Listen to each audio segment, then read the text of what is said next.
I'm very pleased to be associated with this event this afternoon.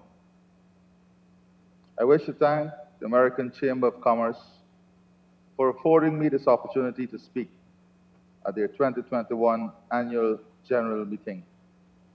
The activity is an important means by which the organization holds itself accountable to its members, and through which it highlights the achievements over the past year. I would like to join in congratulating Dr. Devendra Kissoon. I give you a title there, things to come maybe, on his election as the second president of AmCham. Mr. Kissoon is no stranger to this nation. His reputation as an outstanding attorney, a respectable gentleman, and a patriot precedes his election to this post. I can say, too, to the election of this executive, that you have youth, dynamism, and experience in continuing the great work the organization has done so far. I wish also, if I may add, Devendra was also my lawyer. I would also like to take this opportunity to congratulate Zulfikar Ali, who would not let you know that many, many years ago, I had the opportunity to be on the interview panel that employed him in the State Planning Secretariat. So we spotted talent a long time ago. And as fate would have it, many years after that, I would be posting him as president to occupy a very important seat and responsibility in Washington, D.C. Congratulations, Zulfi. I'm very proud of the work that Zulfi and the team would have done over the years. The integration of AmCham into the society and ensuring that there was a smooth acceptance and relationship building with the existing private sector bodies and associations was crucial, and I think we can all be proud of the way that turned out. I'm confident that the expertise of Devendra and his experience would hold him in good stead in leading AmCham Guyana during his tenure. He assumes the post at an important juncture in the relationship between Guyana and the United States. Our two states are keen to intensify business contacts. AmCham Guyana has a pivotal role to play in accelerating trade ties and in fostering joint partnership between local and United States companies. He can be assured of the support of my administration. I look forward to maintaining the excellent relationship my administration has developed with the previous AmCham executive. This relationship has led to positive outcomes for Guyana and has specifically served to foster and strengthen increased trade and commercial ties between the United States and our country. AmCham's progress has been impressive thus far. The Chamber has partnered with our emergency response institutions in times of need. It has shown that its membership embrace a keen sense of corporate social responsibility. AmCham has undertaken the role of an election observer mission. Its role in calling for respect for democracy has enhanced its credentials locally. AmCham has also preserved, as a business support organization, important and fundamental principles like good governance and social responsibility. I look forward to continuing to play this role. Most importantly, AmCham has been a driving force in attracting foreign direct investment into Guyana by providing a gateway for American companies to do business here. AmCham also played a key role in Guyana's representation at the recently concluded Offshore Technology Conference, OTC. It has also facilitated trade and investment relations between the United States and Guyana. As Guyana moves forward into a booming oil and gas economy, and as my administration prioritizes diversification to avoid the natural resource curse, we look to AmCham as a key player in attracting the necessary investments in the non-oil sectors. And I want to emphasize that. There are major opportunities in the non-oil sector, and AmCham must not see itself as a representative of the oil sector and businesses and companies only in the oil sector. Otherwise, you'll be failing in the many other opportunities that exist here in Guyana. I was pleased to learn of the recently concluded webinar and hosted by the U.S. Embassy and the U.S. Department of Commerce that focused on the importance and technicalities of joint ventures in Guyana. This is a key aspect of our development agenda. Guyana desperately needs the knowledge and technology from American companies to become internationally competitive. These joint ventures will also provide a great opportunity for U.S. firms to expand their production base and diversify their profit base, making the joint ventures a necessary and mutually beneficial arrangement for both nations and companies. As we move forward, my administration will work aggressively to address the challenges of doing business in Guyana.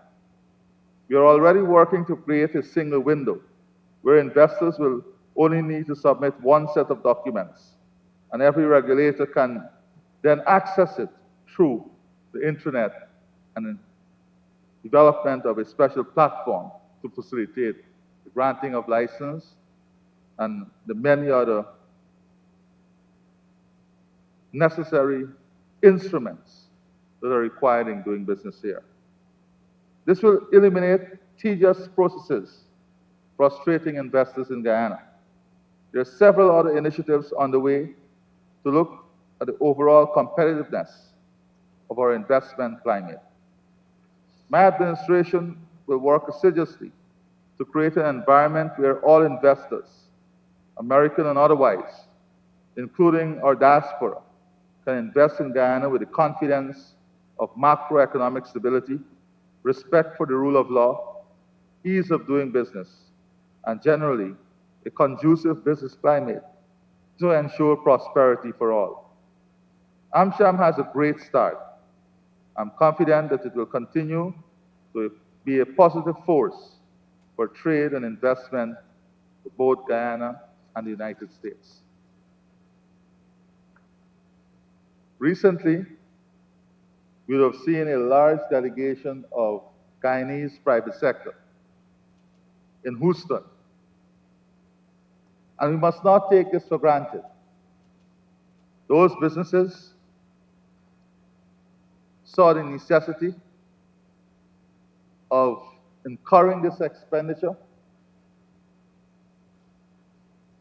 to ensure that they are in an environment that would help them to reach partners, to collaborate, and to build joint ventures.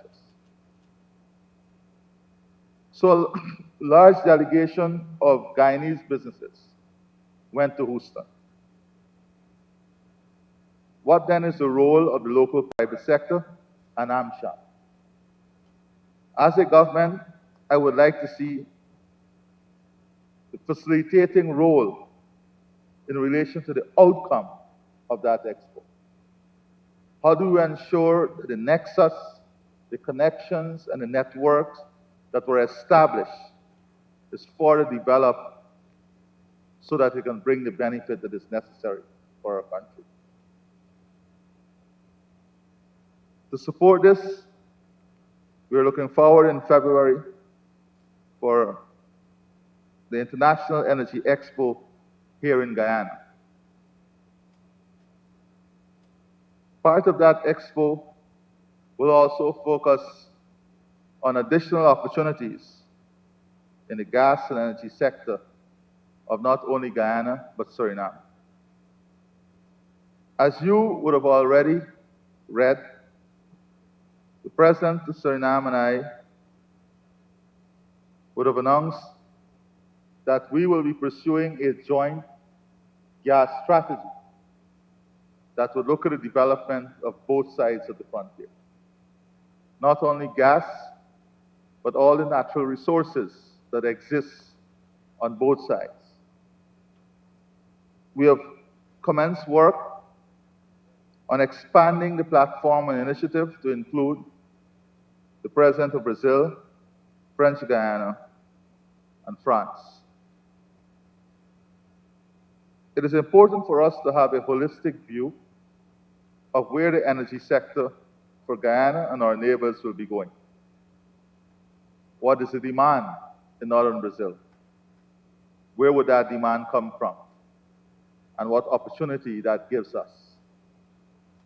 And in examining the opportunity, we will then have to work on building the necessary infrastructure that will enable us to make use of those opportunities. We understand, too, that we're living in a changing and dynamic environment. We have great credentials on the environment. And we are going to continue to ensure that we do everything to secure the credentials we have already been known for on the environment side. Climate change has severe consequences and is very costly, especially on developing countries like ours. But in examining the issues of climate change and the environment, we have to ensure that our model of development build a foundation and widen our economic prospects so that all sectors become competitive and our people of Guyana and this region as a whole, the CARICOM region, can move to a state of prosperity. In doing so, we have to ensure that in a sustainable manner, we exploit our resources to the benefit of the people, the benefit of the country, and to the benefit of the region. With our responsibility to the environment. And that is the pathway. That is the pathway that we've embraced. We have made it very clear that energy is going to be a major player, and we must be part of the Guyana Shield Initiative. We must be a major player in the energy equation for northern Brazil and along the Guyana Shield. We're going to work on these massive ideas that we must accomplish with our neighbors in Suriname. We are off to a good start. So I want to ask AmCham also to ensure that you're part of the grand picture, the larger picture, and that you start understanding and directing investors to these additional opportunities that will come your way and Guyana way. Zulfi mentioned, or I think it was Devendra, the issue of capital. Capital, human and financial capital, has been a constraint for us because of the scale of investment and the scale of resources that is needed. At the technical level, the level of technology, and at the level of raising the capital. We have to acknowledge that these are challenges. But not only acknowledging that these are challenges, but providing a platform and a pathway through which we'll address the challenges. And that is why I'm very proud of the many local companies who are already accessing private sector resources from international agencies, the IDB. I'm very proud of the many local companies, not only in oil and gas, in healthcare, in agriculture, that are pursuing international financing and partnership with major players in the United States. And these are stories that are developing that I'm sure would bring immense joy to investors both in Guyana and the United States. But I think, notwithstanding the great work that the U.S. Embassy and Guyana has been doing in trying to open up doors for these opportunities, I think that there needs to be a greater push to breaking through the barriers in getting these resources. Frankly speaking, I think there needs to be some more aggression too, in terms of the financing and the flow and the time that it takes. And that aggression can come if we embrace a national strategy and then we develop a joint approach to component or aspects of that strategy that we think we can work together on. Ambassador mentioned, for example, infrastructure. Infrastructure is very important for our competitiveness, to open up new opportunities. But you can have a situation where this side of the room pushes aggressively, saying we are offering you the infrastructure at 2%. And this side can offer you at 1.5% even, or 2%, but not as aggressive. You see, I believe that when a government announces a strategy or a pathway, that announcement must not be taken lightly. So if, for example, the government say, we want to modernize the healthcare system, or we want to have a specialty hospital, there is nothing that stops any company or anyone to say that we want to be part of this, and this is what we can offer you. Because in the initial period, we know that financing is an issue, whether it's at the private level or the public level. The transformative project that has to be done, that must be done, requires financing too. And it is a conversation, Ambassador, that we have to have not only with the United States, but all the development partners on how, because as politicians, you are faced also with questions, especially when you live in an environment in which every day people say, this is the fastest growing economy. Every day people say, you're going to be the third largest oil producing country, and the people wake up to that news every morning. And then they say, we are not seeing the benefits. We are not getting the benefits. When are we going to get the benefits? So we too are faced with pressures from the wider population. And we have to deliver based on those pressures. And you can help us deliver. And that is, I think, an important role that Devendra and his team now must take on. You must have that engagement on the development trajectory. You must have that engagement at the national level, because if you can fulfill a national need in partnership between the US and Guyanese investors, then you'll be building an excellent platform for public-private partnership that involves three parties. So that is a challenge, I think, that the new executive must embrace. Understanding that we are operating in an environment that is time-bound, and it's no secret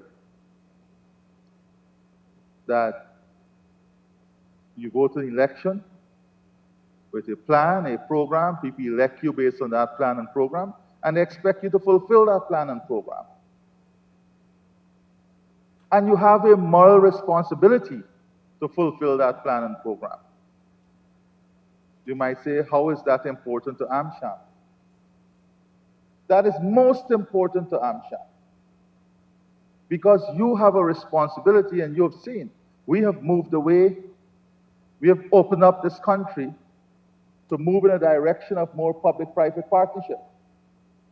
That is the direction we're going. So you have to be integrated in creating and being part of this opportunity. It's not only about business-to-business connection. And I hope that we can continue. We had started, Sophie. I hope we can continue on this larger development agenda.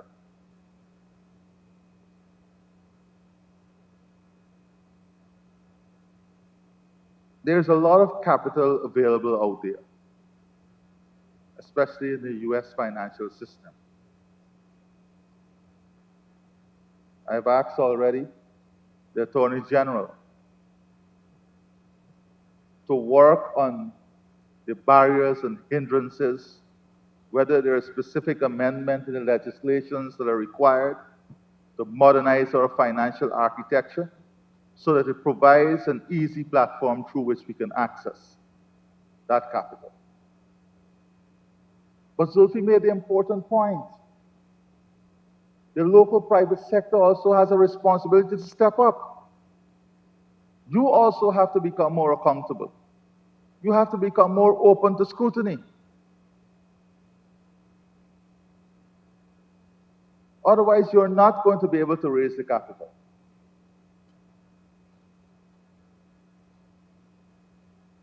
You have to, in plain terms, work by the book. Because when you have a strategic partner coming in, they want to see your financials. They want to see your credentials. The days of exercise book accounting, if you want to work in the mainstream and in the main game, are over. Now, some people may not like to hear this, but frankly speaking, those days are over. So the local private sector also has a very important responsibility. I'm very proud of the local private sector in their boldness in going after some of these opportunities. I've seen already that there is a change in their approach to doing business. And this is a positive influence that we have to nurture, and we have to build, and we have to embrace. And maybe it is not by coincidence that we have one of our finest commercial lawyers being at the helm of AmCham now. Because the technical advice and training that is required to bring businesses up to speed is essential in this transition. It's key in this transition. And we have to also look at that.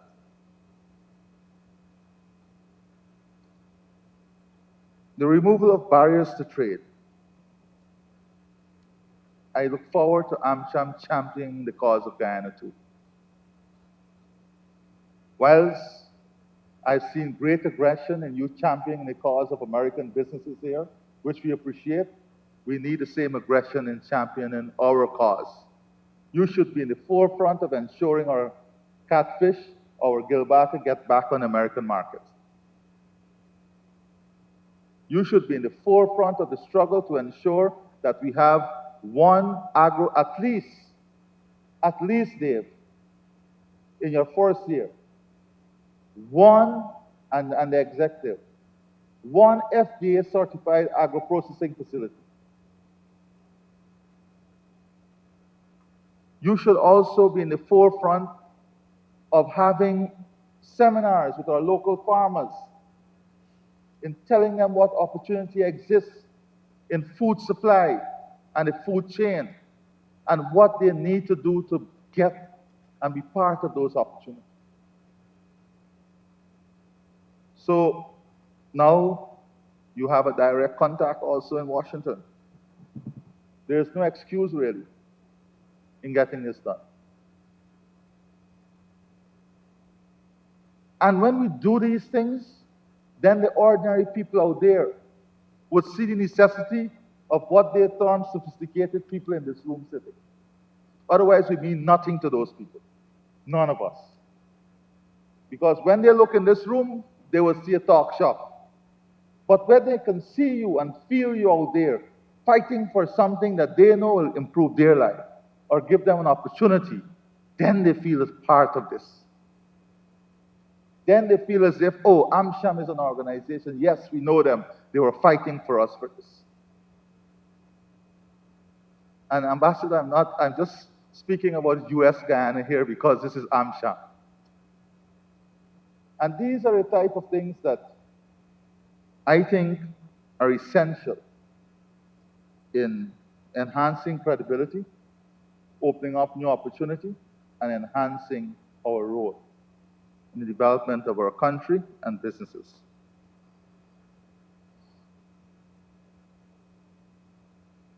There's a big debate now, for example, that AmCham must be aware of, that CARICOM finds itself in the middle of, and that is the universal corporate tax rate. You're aware of this. The universal corporate tax rate is something that I'm sure AmCham would have to think about also. Because the region, CARICOM as a whole, would have consultation on this.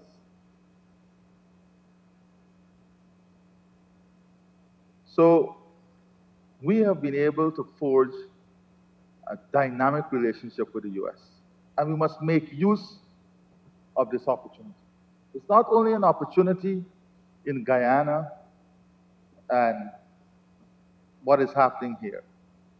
We have had a tremendous effort from the US Embassy here to reach out, to partner, to be a part of this transformation, to support, and we must make use of this opportunity also. We must ensure that it becomes institutional, that regardless of who comes or goes, that we have an institutional arrangement that will support this development. Very important. In Exxon world, they want predictability. For policymakers also, one of the most important things is predictability. And that is important. Now, AmCham. Very soon the government will be engaging you as an organization to determine the human resource requirement of all your contractors, subcontractors, investors in Guyana. What their medium and long-term plan is in Guyana, and what type of human resource they need. If they need 600 welders by 2024, if they need 600 mechanical operator by 2025. We want to know how much they will be, because I'm committing to you today that the government of Guyana will provide the resources to train those persons to meet the requirement of what they need, so that we'll create the employment and the opportunities for the Guyanese. So in the FPSOs, for example, that are coming down the road, what are the requirements? What level of training is needed? And we are going to ensure that we invest, whether we have to bring in the training facilities, whatever we have to do. We will invest in Guyana's human resources to meet those needs so that we can create those opportunities here locally. So this is another area in the medium to long-term plan that we look forward for you embracing. In the pipeline project, for example, we are already aware that you will need hundreds of welders. We are getting exactly what is required, and we're going to build a training program to ensure we train and have all those welders ready to take up the opportunities here locally. And then is when people feel connected. And then is when people feel a part of. And then is when people realize the true benefit, the pass-on benefit of the oil and gas sector and its connection to other sectors, whether it's fabrication, service development, machining, warehousing, logistics planning. We want to know whether it's highly technical, semi-technical, skilled, unskilled. We want an understanding of all the opportunities. So we'll develop a national training program to equip Guyanese to meet those requirements and get the necessary certification that is required. So AmCham, we look forward for your support in creating this database. Not only in the oil and gas sector, but as Ambassador rightfully pointed out, the many new hotels that will be coming. We have to get already. When you go out there, you will hear from one service provider, you know, we have a big problem. From the time we train people, X hotel collect them. And X hotel say, when we train, X hotel collect them. So it's a rotation. We have to address this. So when we have the total picture, and we realize that we need 4,000 people in the next 5 years in the services industry, and we launch a training program with great aggression, and we only get 3,000, then Sham, you know, what is the problem? But you have a quantitative analysis to tell you what your policy would have to be on finding the difference. Because you're already having problems. Yesterday I was along the East Coast and East Bank visiting projects. And the contractors are saying to me, we can't find workers. We can't find laborers. One site alone in Cummins Lodge, more than 1,500 persons employed. These are the type of changes. But we cannot have an appropriate strategy if we don't understand the scale of the problem. And that is what AmCham would have to ensure you work with. And I'm only speaking about AmCham. I want the private sector to understand. I'm only speaking about AmCham as an example today because we're dealing with an AmCham event. But by AmCham, I mean the extension of the private sector.